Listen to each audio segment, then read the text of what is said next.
നമ്മൾ കഴിക്കുന്ന പല ഭക്ഷണങ്ങളും ക്യാൻസർ പോലെയുള്ള അസുഖങ്ങളിലേക്ക് നയിക്കാറുണ്ട്.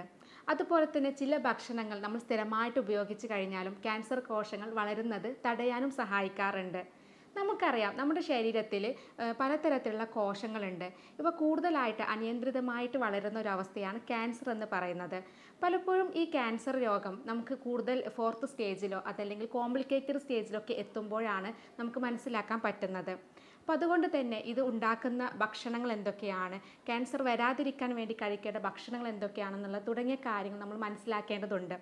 അതുപോലെ നമ്മൾ വീട്ടിൽ വെച്ച് ചെയ്യുന്ന പല കാര്യങ്ങളും ക്യാൻസറിലോട്ട് നയിക്കാറുണ്ട്. അത്തരം ശീലങ്ങൾ നമ്മൾ എന്തൊക്കെയാണെന്നുള്ളത് മനസ്സിലാക്കി ആ കാര്യങ്ങളും ഒഴിവാക്കേണ്ടതുണ്ട്. അപ്പോൾ ക്യാൻസർ ഉണ്ടാക്കുന്ന ഭക്ഷണങ്ങൾ എന്തൊക്കെ, അത് നമുക്ക് വരാതിരിക്കാൻ വേണ്ടിയിട്ട് കഴിക്കേണ്ട ഭക്ഷണങ്ങൾ എന്തൊക്കെയാണ് തുടങ്ങിയ കാര്യങ്ങളാണ് ഇന്ന് വീഡിയോയിലൂടെ പറയുന്നത്. ഞാൻ doctor Semiya, doctor Basil's homeo hospital, Pandikkad, Malappuram ജില്ല. പണ്ടൊക്കെ പുകവലി, മദ്യപാനം, അതുപോലെ തന്നെ പുകയില ഉൽപ്പന്നങ്ങളുടെ ഉപയോഗമൊക്കെ ഉള്ള ആളുകളിലാണ് കൂടുതലായിട്ടും ഈ ക്യാൻസർ രോഗം കണ്ടുവരാറുണ്ടായിരുന്നത്. എന്നാൽ ഇന്ന് നമ്മുടെ ഭക്ഷണശീലങ്ങളൊക്കെ മാറിയതോടുകൂടെ നമ്മൾ കഴിക്കുന്ന ഭക്ഷണത്തിലൂടെയും ക്യാൻസർ രോഗം വരുന്നുണ്ട്.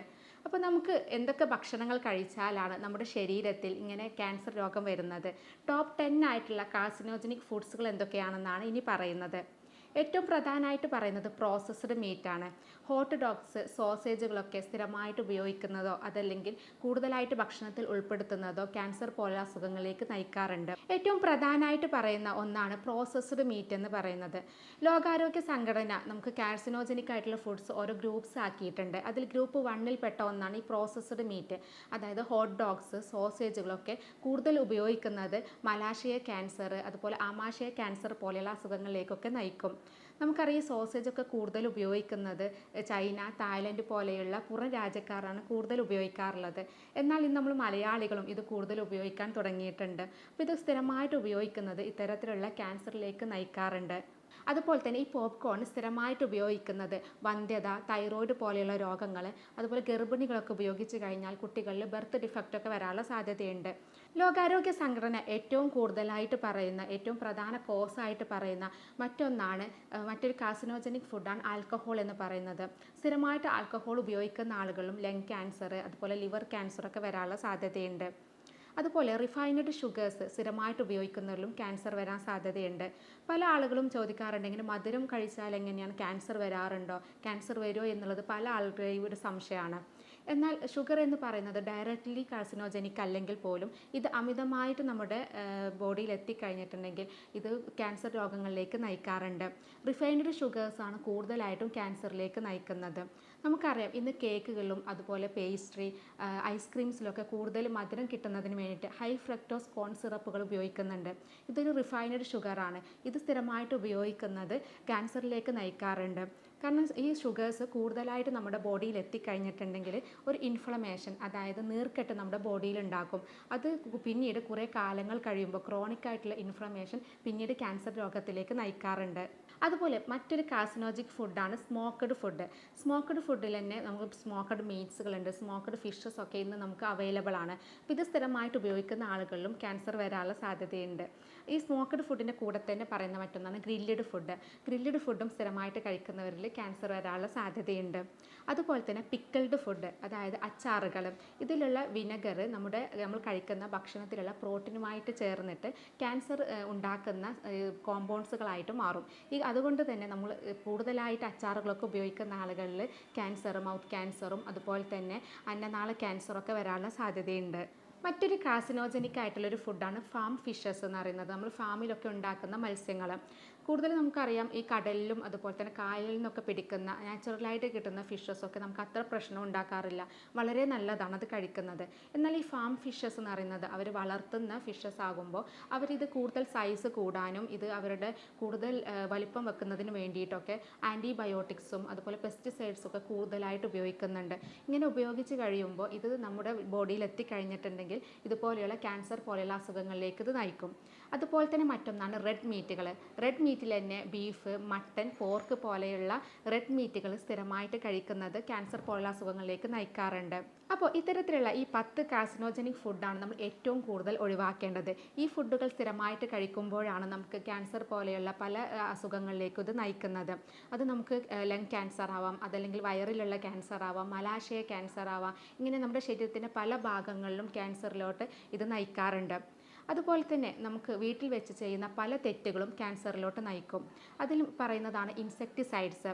നമ്മൾ പ്രാണികളൊക്കെ കൊല്ലുന്നതിന് വേണ്ടിയിട്ട് ഇൻസെക്ടിസൈഡ്സിൻ്റെ സ്പ്രേകൾ ഉപയോഗിക്കാറുണ്ട് അല്ലേ. ഇങ്ങനെ സ്പ്രേ ഉപയോഗിച്ച് കഴിഞ്ഞിട്ടുണ്ടെങ്കിൽ അത് ശ്വസിക്കുന്നതിലൂടെ നമുക്ക് ക്യാൻസർ വരാനുള്ള സാധ്യതയുണ്ട്. ഇതിൽ ഓർഗാനോ ഫോസ്ഫേറ്റ്സ്, കാർബമൈഡ്സ്, ഓർഗാനോ ക്ലോറിൻ ഒക്കെ കൂടുതൽ അടങ്ങിയതുകൊണ്ട് ഇത് നമ്മുടെ ബോഡിയിൽ എത്തിക്കഴിഞ്ഞിട്ടുണ്ടെങ്കിൽ ഇത് ക്യാൻസറിലോട്ട് പോകാനുള്ള സാധ്യതയുണ്ട്. അതുപോലെ നമ്മുടെ വീട്ടിൽ ആരെങ്കിലും സ്ഥിരമായിട്ട് പുക വലിക്കുന്ന ആളുകളുണ്ടെങ്കിൽ ഈ പുക നമ്മൾ ഉപയോഗിക്കുന്ന കർട്ടൻസുകളിൽ അതുപോലെ തന്നെ കാർപ്പറ്റ്സിലൊക്കെ ട്രാപ്പായിട്ട് കിടക്കാനുള്ള സാധ്യതയുണ്ട്. ഇങ്ങനെ ട്രാപ്പ് ചെയ്ത് കിടക്കുമ്പോൾ ആ വീട്ടിലുള്ള നമ്മൾ പുകവലിക്കാത്ത മറ്റ് പല ആളുകൾക്കും ഇത് ശ്വാസകോശ സംബന്ധമായിട്ടുള്ള പ്രശ്നങ്ങൾ ഉണ്ടാക്കുകയും അത് ക്യാൻസർ പോലുള്ള അസുഖങ്ങളിലേക്ക് നയിക്കുകയും ചെയ്യും. അതുപോലെ തന്നെ നമ്മൾ ഉപയോഗിക്കുന്ന സെൻറ്റഡ് ആയിട്ടുള്ള ക്യാൻഡിൽസ്, അതായത് മെഴുകുതിരികൾ നമ്മൾ കൂടുതൽ ഉപയോഗിച്ച് കഴിഞ്ഞിട്ടുണ്ടെങ്കിലും ഇതിൻ്റെ സ്മെല്ല് എത്തിക്കഴിഞ്ഞാൽ അതും ക്യാൻസർ പോലെയുള്ള അസുഖങ്ങളിലേക്ക് നയിക്കാറുണ്ട്. അതുപോലെ നമ്മൾ ഉപയോഗിക്കുന്ന കിച്ചൺ അധികം വെന്റിലേറ്റഡ് അല്ലാത്ത കിച്ചണൊക്കെ ആണെങ്കിൽ സ്ഥിരമായിട്ട് അമ്മമാരൊക്കെ അവിടെ കൂടുതൽ കുക്കൊക്കെ ചെയ്യുന്ന സമയത്ത് ഈ പുക കൂടുതൽ ശ്വസിച്ചിട്ട് ശ്വാസകോശ സംബന്ധമായിട്ടുള്ള ക്യാൻസറിലോട്ട് നയിക്കും. അപ്പോൾ ഇത്തരത്തിലുള്ള നമ്മളെ വീട്ടിലുള്ള പല കാര്യങ്ങളും ക്യാൻസറിലോട്ട് നയിക്കാറുണ്ട്. അപ്പം അങ്ങനെയുള്ള കാര്യങ്ങൾ കൂടി നമ്മൾ ശ്രദ്ധിച്ചു കഴിഞ്ഞാൽ മാത്രമേ ക്യാൻസർ പോലെയുള്ള മാരക രോഗങ്ങൾ വരാതിരിക്കാൻ വേണ്ടി സഹായിക്കുള്ളൂ. ഇന്ന് നമുക്കറിയാം നമ്മുടെ അടുക്കളയിൽ കൂടുതലായിട്ട് നോക്കിക്കഴിഞ്ഞാൽ ഏറ്റവും കൂടുതൽ ആളുകൾ ഉപയോഗിക്കുന്നതാണ് നോൺ സ്റ്റിക്ക് പാത്രങ്ങൾ അല്ലേ. ഈ നോൺ സ്റ്റിക്ക് കോട്ടിംഗ് കിട്ടുന്നതിന് വേണ്ടിയിട്ട് പെർഫ്ലൂറോ ഒക്ടനോയിക് ആസിഡ് പോലെയുള്ള കോമ്പൗണ്ട്സുകളുണ്ട്. അപ്പോൾ ഇത് നമുക്ക് സ്ഥിരമായിട്ട് ഹൈ ടെമ്പറേച്ചറിൽ നല്ല ചൂടോട് കൂടിയൊക്കെ ഉപയോഗിച്ച് കഴിയുമ്പോൾ ഇതിൽ നിന്ന് പുറത്തേക്ക് ടോക്സിക് ആയിട്ടുള്ള ഗ്യാസസ് പുറത്ത് വിടുന്നുണ്ട്. ഇത് ശ്വസിച്ച് കഴിഞ്ഞാലും അതല്ലെങ്കിൽ ഈ ഒരു നോൺ സ്റ്റിക്ക് പാത്രങ്ങളിൽ നമ്മൾ പാചകം ചെയ്ത് കഴിഞ്ഞിട്ടുണ്ടെങ്കിലും ഇതുപോലെ നമുക്ക് സ്ഥിരമായിട്ട് ഉപയോഗിച്ച് കഴിഞ്ഞാൽ ക്യാൻസറിലോട്ട് നയിക്കാനുള്ള സാധ്യതയുണ്ട്. അതുപോലെ സ്ഥിരമായിട്ട് പ്ലാസ്റ്റിക് യൂട്ടൻസിൽസ് യൂസ് ചെയ്യുന്ന ആളുകളുണ്ട്. സ്പൂണുകളാവട്ടെ അല്ലെങ്കിൽ പാത്രങ്ങളാവട്ടെ ഗ്ലാസ് ആവട്ടെ, ഇങ്ങനെ പ്ലാസ്റ്റിക്കായിട്ട് ഉപയോഗിക്കുന്നത് സ്ഥിരമായിട്ട് ഉപയോഗിച്ച് കഴിഞ്ഞാലും അത് കുറച്ച് കാലങ്ങൾ ചെല്ലുമ്പോൾ അത് ക്യാൻസർ പോലെയുള്ള കോശങ്ങൾ വരാനുള്ള സാധ്യതയുണ്ട്. അതുപോലെ വർക്കൊക്കെ ചെയ്യുന്ന ആളുകളാണെങ്കിൽ സ്ഥിരമായിട്ട് അലുമിനിയം ഫോയിൽ ഉപയോഗിച്ച് ഭക്ഷണം പാക്ക് ചെയ്യുന്ന ആളുകളുണ്ട് അല്ലേ. ഇങ്ങനെ സ്ഥിരമായിട്ട് അലുമിനിയം ഫോയിൽ ഉപയോഗിക്കുന്നതും അത്ര നല്ലതല്ല. കാരണം നമ്മൾ സ്ഥിരമായിട്ട് ഉപയോഗിക്കുമ്പോൾ അതും ചൂടോട് കൂടെ നമ്മൾ ഫുഡ് അതിലൂടെ പാക്ക് ചെയ്യുമ്പോൾ ഇതിലടങ്ങിയിട്ടുള്ള അലുമിനിയം നമ്മുടെ ബോഡിയിൽ എത്തിക്കഴിഞ്ഞാലും അത് ക്യാൻസർ കോശങ്ങൾ വരാനുള്ള സാധ്യതയുണ്ട്. അപ്പോൾ അതുകൊണ്ട് തന്നെ അത്തരം ശീലങ്ങളൊക്കെ ഉള്ള ആളുകളാണെങ്കിൽ ഒഴിവാക്കുന്നതായിരിക്കും നല്ലത്. അപ്പോൾ ഇത്തരം കാര്യങ്ങൾ ശ്രദ്ധിക്കുന്നതിൻ്റെ കൂടെ തന്നെ മറ്റ് പല കാരണങ്ങളും, അതായത് ഇപ്പോൾ നമ്മുടെ സൂര്യപ്രകാശം കൂടുതൽ തട്ടുന്ന ആളുകളിൽ, അതായത് UV റൈറ്റ്സ്, അൾട്രാ വയലറ്റ് രശ്മികൾ കൂടുതലായിട്ട് നമ്മുടെ ബോഡിയിൽ എത്തിക്കഴിഞ്ഞാലും ക്യാൻസറിലോട്ട് നയിക്കാം. അതുപോലെ തന്നെ പോഷകാഹാരങ്ങളുടെ കുറവും നമുക്ക് ഇതുപോലെ ക്യാൻസർ രോഗങ്ങളിലേക്ക് നയിക്കാറുണ്ട്. പിന്നെ അമിതവണ്ണം, അതുപോലെ തന്നെ കൂടുതലായിട്ട് ഫാസ്റ്റ് ഫുഡ് കാര്യങ്ങളൊക്കെ കൂടുതൽ കഴിക്കുന്ന ആളുകളിലും ക്യാൻസർ രോഗം വരാനുള്ള സാധ്യത കൂടുതലാണ്. അതുപോലെ ടോക്സിൻസും അതുപോലെ തന്നെ കെമിക്കൽസും ഒക്കെ കൂടുതൽ പ്രൊഡ്യൂസ് ചെയ്യുന്ന ഫാക്ടറികളിലൊക്കെ വർക്ക് ചെയ്യുന്ന ആളുകളിൽ ഇതിൻ്റെ ഇൻഹെയിൽ ചെയ്യുന്നത് കൊണ്ട് അതല്ലെങ്കിൽ അത് കൂടുതലായിട്ട് ഉപയോഗിക്കുന്നത് കൊണ്ട് തന്നെ അവർക്കും ക്യാൻസർ വരാനുള്ള സാധ്യതയുണ്ട്. അതുപോലെ ചില വൈറസുകൾ, എപ്സ്റ്റീൻ ബാർ വൈറസ് പോലെയുള്ള വൈറസുകൾ, ഹ്യൂമൻ പാപ്പിലോമ വൈറസുകൾ, ഇങ്ങനെയുള്ള വൈറസുകളും ക്യാൻസറിലോട്ട് നയിക്കാറുണ്ട്. അപ്പോൾ ഇത്തരത്തിലുള്ള കാരണങ്ങളൊക്കെ മനസ്സിലാക്കി ഈ കാരണങ്ങളും അതുപോലെ തന്നെ ഇത്തരം ഫുഡുകളൊക്കെ ഒഴിവാക്കി കഴിഞ്ഞാൽ നമുക്ക് ക്യാൻസർ പോലെയുള്ള മാരരോഗങ്ങൾ വരാതിരിക്കാൻ വേണ്ടി നമ്മളെ സഹായിക്കും. ക്യാൻസർ നമുക്കറിയാം പലതരത്തിലുള്ള സ്റ്റേജുകളുണ്ട് അല്ലേ. അപ്പോൾ തുടക്ക സ്റ്റേജിൽ തന്നെ നമ്മളിത് കണ്ടുപിടിക്കുകയാണെങ്കിൽ നമ്മൾ കറക്റ്റായിട്ട് ചികിത്സ എടുക്കുകയാണെങ്കിൽ നമുക്ക് അസുഖം കംപ്ലീറ്റ് നമുക്ക് സുഖപ്പെടുത്താൻ പറ്റാറുണ്ട്.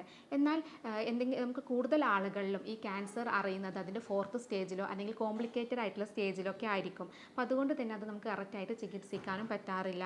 കണക്ക് പ്രകാരം ഓരോ വർഷവും 1.4 കോടി ജനങ്ങൾക്ക് ഈ ക്യാൻസർ വരുന്നുണ്ട്. അതിൻ്റെ പകുതിയോളം ആളുകൾ മരിക്കുന്നുമുണ്ട്. അപ്പോൾ അത്രത്തോളം കൂടുതൽ നമ്മുടെ ലൈഫ് സ്റ്റൈൽ കൊണ്ടുള്ള മാറ്റങ്ങൾ കൊണ്ടും ഭക്ഷണ രീതിയിലുള്ള പ്രശ്നങ്ങൾ കൊണ്ടും ഇന്ന് ക്യാൻസർ രോഗം കൂടുതലായിക്കൊണ്ടിരിക്കുകയാണ്. അപ്പോൾ അതുകൊണ്ട് തന്നെ ക്യാൻസർ വരാതിരിക്കാൻ വേണ്ടിയിട്ട് ശ്രദ്ധിക്കേണ്ട കുറച്ച് കാര്യങ്ങളുണ്ട്. അത് നേരത്തെ പറഞ്ഞ ഫുഡുകൾ, അതായത് പ്രോസസ്ഡ് ഫുഡുകൾ, റെഡ് മീറ്റുകൾ, ഗ്രില്ലഡ് ഫുഡുകൾ, സ്മോക്ക്ഡ് ഫുഡുകൾ, റിഫൈൻഡ് ഷുഗേഴ്സ് ഒക്കെ സ്ഥിരമായിട്ട് ഉപയോഗിക്കുന്ന ആളുകളാണെങ്കിൽ അത് പൂർണ്ണമായിട്ട് തന്നെ ഒഴിവാക്കാം. അതുപോലെ പുകവലി എന്ന് പറയുന്നത് നമുക്കറിയാം. പുകവലി ശീലമുള്ള ആളുകൾ കൂടുതലായി കഴിഞ്ഞിട്ടുണ്ടെങ്കിൽ അത് നമ്മുടെ ശരീരത്തിലുള്ള രക്തക്കുഴൽ രക്തക്കുഴലുകളിൽ അതിറോസ്ക്ലിറോസിസ് പോലെയുള്ള കണ്ടീഷൻസ് വരികയും ഇത് ക്യാൻസറിലോട്ട് നയിക്കാറുണ്ട്. അപ്പോൾ അതുകൊണ്ട് തന്നെ പുകവലി ശീലമുള്ളവർ അത്തരം ശീലങ്ങൾ ഒഴിവാക്കുക. മദ്യപാനമുള്ളവരാണെങ്കിൽ ആ ശീലങ്ങൾ ഒഴിവാക്കുക. അതുപോലെ തന്നെ ഡെയിലി വ്യായാമം ചെയ്യുന്നത് നമുക്ക് ക്യാൻസർ പോലുള്ള അസുഖങ്ങളിലേക്ക് പോവാതിരിക്കാൻ വേണ്ടിയിട്ടും സഹായിക്കും. നേരത്തെ നമ്മൾ കാർസിനോജനിക് ആയിട്ടുള്ള ഫുഡുകൾ കുറച്ച് പറഞ്ഞു അല്ലേ, അതായത് ക്യാൻസർ ഉണ്ടാക്കുന്ന ഫുഡുകൾ, അത് കൂടുതൽ കഴിച്ചു കഴിഞ്ഞാൽ ക്യാൻസറിലോട്ട് നയിക്കുന്ന കുറച്ച് ഫുഡുകൾ പറഞ്ഞു. ഇനി ക്യാൻസർ വരാതിരിക്കാൻ വേണ്ടിയിട്ട് നമ്മൾ ഭക്ഷണത്തിൽ ഉൾപ്പെടുത്തേണ്ട കുറച്ച് ഫുഡുകളാണ് പറയുന്നത്. അതിൽ പ്രധാനമായിട്ട് പറയുന്നത് വെളുത്തുള്ളിയാണ്. വെളുത്തുള്ളി നമുക്കറിയാം കിങ് ഓഫ് ആൻറ്റി ഓക്സിഡൻ്റ് ആണ്. കൂടുതൽ ആൻറ്റി ഓക്സിഡൻറ്റ് ഗുണങ്ങൾ ഉള്ളത് കൊണ്ട് തന്നെ ഇത് ക്യാൻസർ വരാതിരിക്കാൻ വേണ്ടിയിട്ട് നമ്മൾ സഹായിക്കും. അതുപോലെ തന്നെ ബ്രസ്റ്റ് ക്യാൻസർ പോലെയുള്ള, പ്രത്യേകിച്ച് ബ്രസ്റ്റ് ക്യാൻസറൊക്കെ വരാതിരിക്കാൻ വേണ്ടി സഹായിക്കുന്ന ഒന്നാണ് വെളുത്തുള്ളി എന്ന് പറയുന്നത്. അപ്പോൾ വെളുത്തുള്ളി 2-3 അല്ലി നമ്മൾ ഡെയിലി ചവച്ചരച്ച് കഴിക്കുന്നത് നല്ലതാണ്. രണ്ടാമത് പറയുന്നത് ക്യാരറ്റ് എന്ന് പറയുന്നത് അതിൽ ബീറ്റാ കരോട്ടിൻ കൂടുതലായിട്ട് അടങ്ങിയിട്ടുണ്ട്. ഈ ബീറ്റാ കരോട്ടിൻ ഒരു ആൻറ്റി ഓക്സിഡൻറ്റ് ഗുണമുള്ളത് കൊണ്ട് തന്നെ ഇത് പ്രോസ്റ്റേറ്റ് ക്യാൻസർ, അതുപോലെ ലങ് ക്യാൻസർ പോലെയുള്ള ക്യാൻസറൊക്കെ വരാതിരിക്കാൻ സഹായിക്കും. അപ്പോൾ നമ്മൾ ഒന്നിടവിട്ട ദിവസങ്ങളിൽ ഒരു ക്യാരറ്റ് വീതം ചവച്ചരച്ച് കഴിക്കുന്നത് ക്യാൻസർ രോഗം വരാതിരിക്കാൻ വേണ്ടിയിട്ട് നമുക്ക് ഹെൽപ്പ് ചെയ്യും. ക്യാൻസർ കോശങ്ങൾ വളരാതിരിക്കാൻ വേണ്ടിയിട്ട് ഉപയോഗിക്കാൻ പറ്റുന്ന മറ്റൊരു ഭക്ഷണമാണ് മഞ്ഞൾ എന്ന് പറയുന്നത്.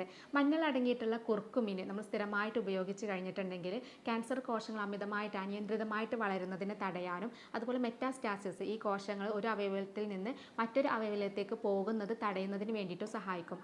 ഈ കുർക്കുമിൻ എന്ന് പറയുന്നത് ആൻറ്റി ഓക്സിഡൻ്റ് ആണ്. അപ്പോൾ അതുകൊണ്ട് തന്നെ മഞ്ഞൾ നമ്മൾ ഡെയിലി ഭക്ഷണത്തിൽ ഉൾപ്പെടുത്തുന്നത്, 1 ടീസ്പൂൺ മഞ്ഞൾ ഡെയിലി ഭക്ഷണത്തിൽ ഉൾപ്പെടുത്തുന്നത് നല്ലതാണ്. അതുപോലെ മറ്റൊന്നാണ് പപ്പായ. അതുപോലെ തന്നെ പപ്പായയുടെ ഇലയുടെ സത്ത്, ഇത് രണ്ടും ഉപയോഗിക്കുന്നതും ക്യാൻസർ അസുഖങ്ങൾ കുറയാൻ വേണ്ടി സഹായിക്കും. ഈ പപ്പായയിൽ അടങ്ങിയിട്ടുള്ള ഫ്ലാവനോയിഡ്സ് സ്ഥിരമായിട്ട് നമ്മുടെ ബോഡിയിൽ എത്തിക്കഴിഞ്ഞിട്ടുണ്ടെങ്കിൽ പ്രോസ്റ്റേറ്റ് ക്യാൻസർ പോലെയുള്ള അസുഖങ്ങൾ തടയാൻ വേണ്ടിയിട്ട് സഹായിക്കും.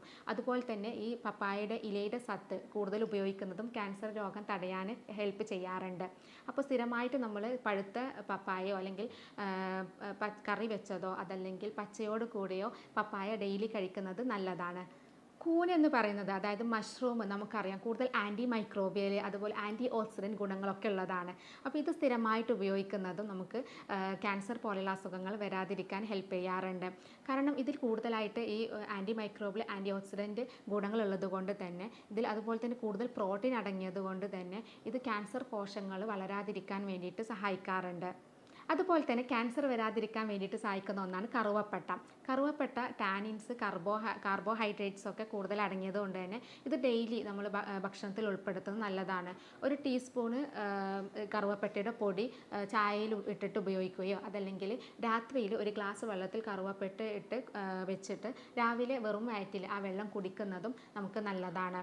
അതുപോലെ ക്യാൻസർ വരാതിരിക്കാൻ വേണ്ടിയിട്ട് ഇഞ്ചി സ്ഥിരമായിട്ട് ഉപയോഗിക്കുന്നത് നല്ലതാണ്. ഇഞ്ചി നമുക്കറിയാം, ഇഞ്ചിയിൽ അടങ്ങിയിട്ടുള്ള ജിഞ്ചറോൾ ഒരു ആൻറ്റി ഇൻഫ്ലമേറ്ററി ഗുണമുള്ളത് കൊണ്ട് തന്നെ നമ്മുടെ പ്രതിരോധശേഷി കൂട്ടാൻ വേണ്ടിയിട്ട് സഹായിക്കും. ഇങ്ങനെ പ്രതിരോധശേഷി കൂടുമ്പോൾ ക്യാൻസർ പോലെയുള്ള കോശങ്ങൾ നമ്മുടെ ബോഡിയിൽ വളരാതിരിക്കാൻ ഇത് ഹെൽപ്പ് ചെയ്യാറുണ്ട്.